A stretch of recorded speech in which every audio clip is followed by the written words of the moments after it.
I don't think Mr. Father was a bad man. That's the part that makes this harder to explain. He wasn't cruel, wasn't violent.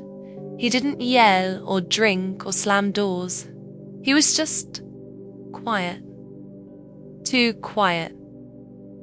My mom married him when I was 12, 2 years after my dad died. I remember thinking she looked lighter around him, like she could finally breathe again, so I tried to like him. I really did. But from the first night he moved in, something in the house changed. Not dramatically, not suddenly, just shifted. Like the air got heavier, like the shadows stretched a little too far, like the house was holding its breath. And it always happened when he was home. A house had a wooden staircase that creaked no matter how light you stepped. You couldn't sneak up or down without announcing yourself. But a week after he moved in, I started hearing footsteps at night. Slow, measured, deliberate. Up the stairs, down the stairs, up again. I'd open my bedroom door expecting to see him, but the hallway would be empty. One night, I finally asked him at breakfast, "Were you walking around last night?" He looked up from his coffee, confused. "Oh, no, I was asleep." My mom nodded.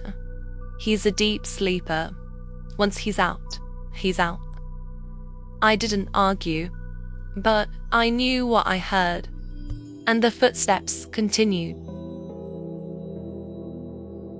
My stepfather had one rule: never go into the basement.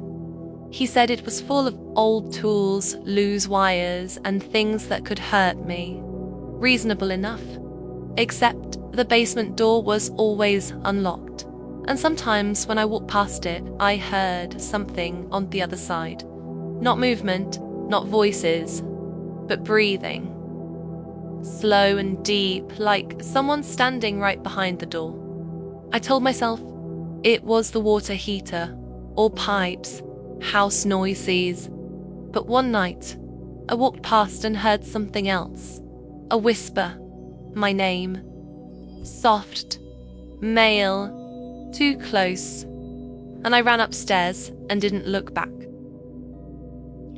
It was around 2 a.m. when I woke up to the feeling of being watched. You know that sensation, the weight of someone's eyes on you? I opened my eyes and saw a silhouette standing in my door.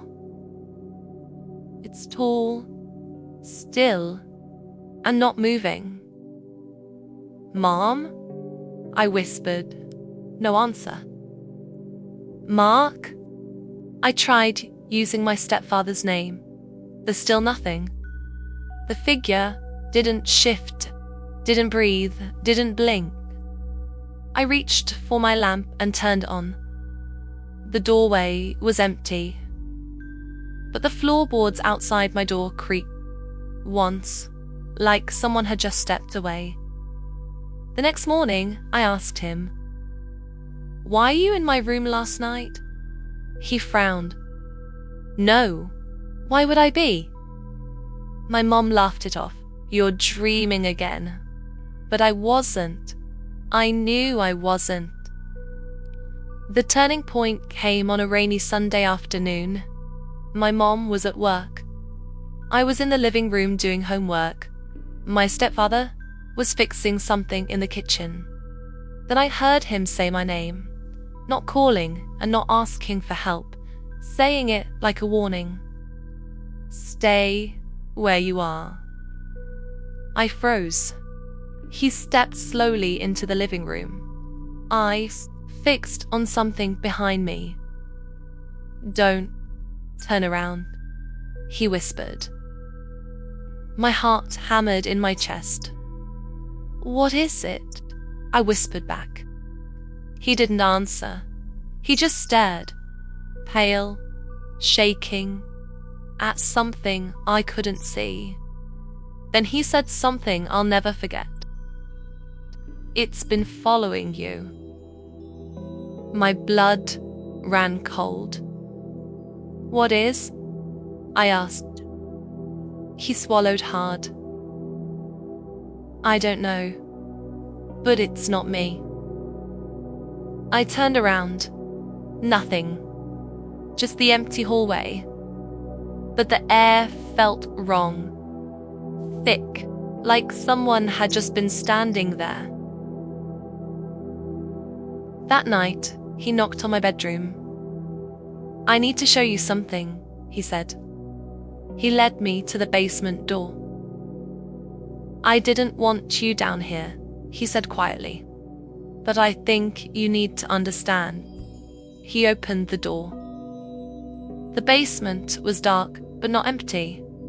On the far wall, carved into the concrete, were dozens of tally marks, hundreds. Some date, some faint, some fresh. What is that? I whispered. He shook his head. They were here before I moved in. I stared at him. What do you mean before? He took a shaky breath. I've seen it too, he said. The thing that stands in the hallway. The thing that watches you sleep. The thing that whispers your name. My stomach dropped. You've seen it? He nodded. It doesn't want you hurt you, he said. It just wants you. I stepped back. What does that mean? He didn't answer. He just looked at the tally marks. I think it's counting, he whispered. 2 weeks later, my stepfather left. No fight, no explanation. He packed a bag, kissed my mom goodbye, and drove away. He didn't say goodbye to me, but he left a note on my desk. Just one sentence. Don't go into the basement again. We changed the locks, we repainted the walls, we tried to move on. But sometimes, late at night, I still hear footsteps on the stairs. Slow, measured, deliberate. And last week, I walked past the basement door. There was a new tally mark. It was fresh, deep, and still warm.